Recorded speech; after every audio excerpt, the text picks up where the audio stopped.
Hi everyone, welcome back on the board with IMS this week. Today we need to discuss something small on how a business is innovated or how a business is developed. And this is what we are calling business model innovation. Now every business, be it small, whether you're talking about selling chicken, what is the most important thing from a business front? And one of the things that is very important is a customer or a consumer. And then that means that as a business, you need to focus on them. Now, this is the thinking.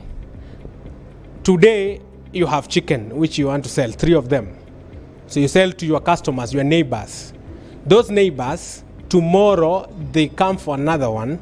That means that what you did really worked for them. It satisfied their need. They are likely to come in with another customer. Now, so what happens? A business starts by understanding what the customer or the consumer needs. And therefore, that becomes your priority number 1 in focusing on those particular customers or consumers and what they need, so that you can address those needs and expectation as per our previous discussion on the board.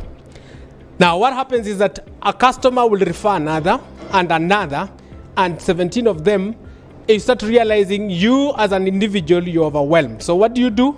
You start hiring so that you can get an accountant to help you to do your books. You get someone to help you managing the production.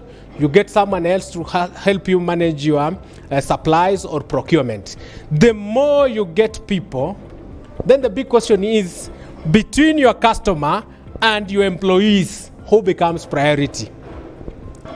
Now, that is a discussion which we shall have another day.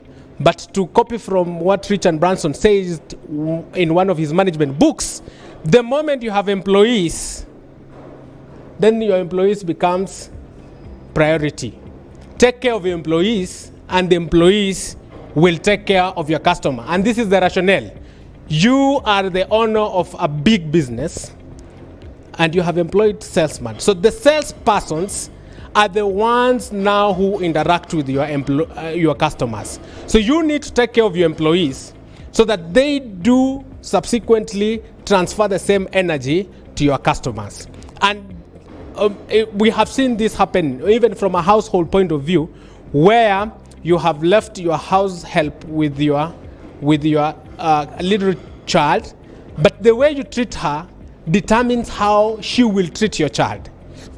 So it's with the same rationale where we are saying in leadership and on the innovation, the more you get employees on board, it becomes important you start taking care of those employees so that they can take care of your customers. Now, 3 chicken, 4 chicken, 5 chicken. What happens? You start using energy to process.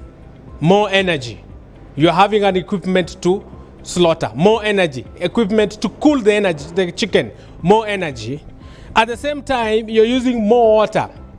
Now the interesting is that chicken going out, there's the offals. So that becomes a waste. How do you manage that waste?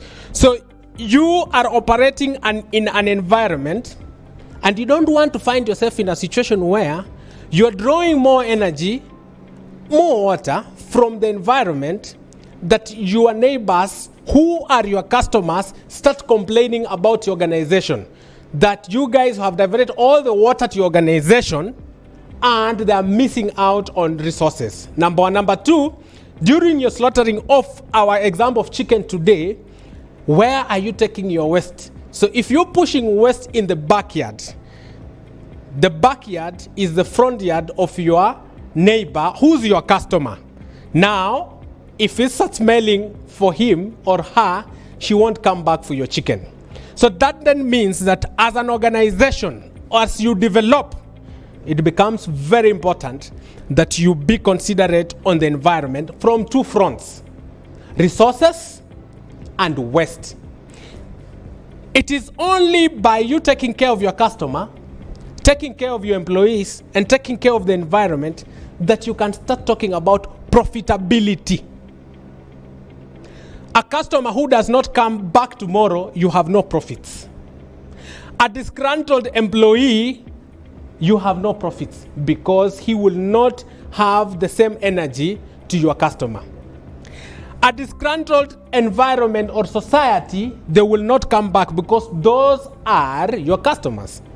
So it is only by you taking care of these three elements can you talk about being profitable. Now, this model informs what we do at IMS Africa Limited. We can support you to understand how best you can help yourself and your teams to be focused on your customers, whether they are internal or external. We can help you to understand a little bit more on how to take care of your employees. We can help you to understand a little bit more how you need to be environmental friendly in your processes or your operations. We can help you to understand a little bit more on how to be profitable. We are guided by international standards. ISO 9000, for example, which is a very beautiful standard that has been written to help your organization to understand how to focus on your customers. Food organization that has been customized into what you call FSSC 22000 or IFS, International Featured Standard, or British Retail Consortium standards, which are standards that help us to focus on food safety, which is a big need for our consumers and our customers. We can also help you through what you call enterprise risk management to help you understand where your risks and opportunities are. It's an international methodology that helps you to see how you can remain available for business continuity as far as customer or consumer is focused. From an employee point of view, there is ISO 45000, good standard, which was released last in 2018. Your government regulations, many governments have written acts that guide organization on occupational health and safety. Your HR standards and welfare. On environment, we're talking about 14001. Your regulations, which is MCA, for example, in Kenya. And then we talk about energy and water management. These are local and national standards which guides our support to your organization, whether you're going for certification or not. And we don't need to go for certification. We need to do it because that is how a business is innovated. It is only then when you are complying with these elements that you can start talking about profitable. This is the thing. A regulation that is violated, the little money you have made, you'll pay penalties.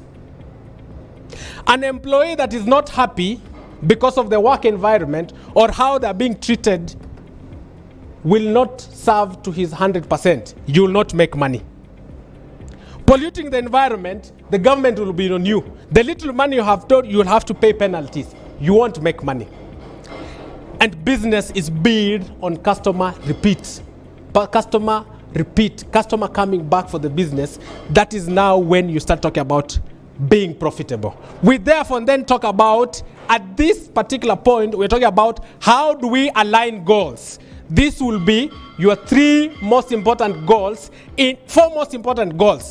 Customer focus, employee, environment, and profitability. And every leader, then that forms their objective. Whether you are a leader, a CEO, whether you are a line manager or a supervisor in an organization, you need to understand the business model innovation, and you create your objectives around those 4 pillars. So aligning those goals, and then you as a leader, you need to develop yourself so that you are in a position to offer or inspire excellence in these particular areas. And then of course complying, and then you move into lean management, and then you move into what you call a profitable business that is compliant, it's aligned, and it offers the right leadership for the organization to move from one step to another.